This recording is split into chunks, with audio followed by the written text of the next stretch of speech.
નમસ્તે મિત્રો, મારા પાછળના વિડીયોમાં પહેલી માર્ચના વિડીયોમાં આપણે જાણ્યું કે વારંવાર ગેસ એસિડિટી પાચન ક્રિયાનો પ્રોબ્લેમ રહેતો હોય તો સૌથી પહેલા જરૂરી છે કે આપણે આપણી લાઈફસ્ટાઈલને કરેક્ટ કરીએ. પણ લાઈફસ્ટાઈલમાં ફેરફાર કર્યા છતાં, એક્સરસાઇઝ કર્યા છતાં પણ વારંવાર ગેસ એસિડિટીની તકલીફ થતી હોય, સ્પેશિયલી સવારના ભાગમાં થોડું ઉલટી ઉબકા જેવું ફિલિંગ આવતું હોય, પેટ ભારે ભારે રહેતું હોય અને કન્ટિન્યુઅસલી અપચો રહેતું હોય, તો એક બહુ મહત્વનો રિપોર્ટ કરાવવો જરૂરી છે, જેનું નામ છે એચ પાયલોરી કા હેલિકોબેક્ટર પાયલોરી. એચ પાયલોરી એક બેક્ટેરિયા છે જે ખરાબ ખાવાના કે પાણીના કારણે આપણા પેટમાં એન્ટર થાય છે અને પેટની ઓજરીની કે સ્ટમકની લાઇનિંગની અંદર એ બેક્ટેરિયા રહે છે. અમુક લોકોને વર્ષો વર્ષ એ બેક્ટેરિયાના કારણે કોઈ જ પ્રોબ્લેમ નથી થતો, પણ અમુક લોકોને એ એસિડનું પ્રોડક્શન ખૂબ જ વધારીને લાંબા સમય સુધી એસિડિટી ગેસ્ટ્રાઇટિસનો પ્રોબ્લેમ કરે છે.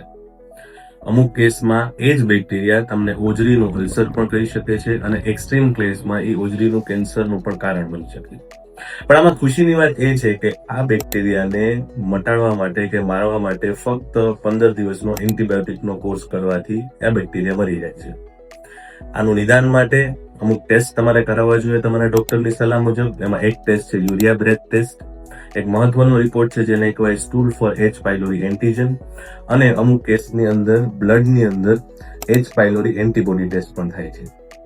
તમને અમુક કેસમાં એવી જરૂર પડતી હોય તો એક પેટ આંતરડાના ડોક્ટરને બતાવીને અથવા ગેસ્ટ્રોએન્ટ્રોલોજિસ્ટની સલાહ લઈને એક દૂરબીન વડે તપાસ થાય, એન્ડોસ્કોપી થાય ને એના પછી પણ એચ પાયલોરીની ટેસ્ટ થઈ શકે છે. તો વારંવાર ગેસ એસિડિટીની તકલીફ થાય તો લાઈફસ્ટાઈલ કરેક્ટ કરીએ, એક્સરસાઇઝ કરીએ, અને એનાથી પણ ફેર ન પડે તો તમારા ડોક્ટરની સલાહ લઈએ અને પછી આગળ એનું નિદાન કરાવીએ.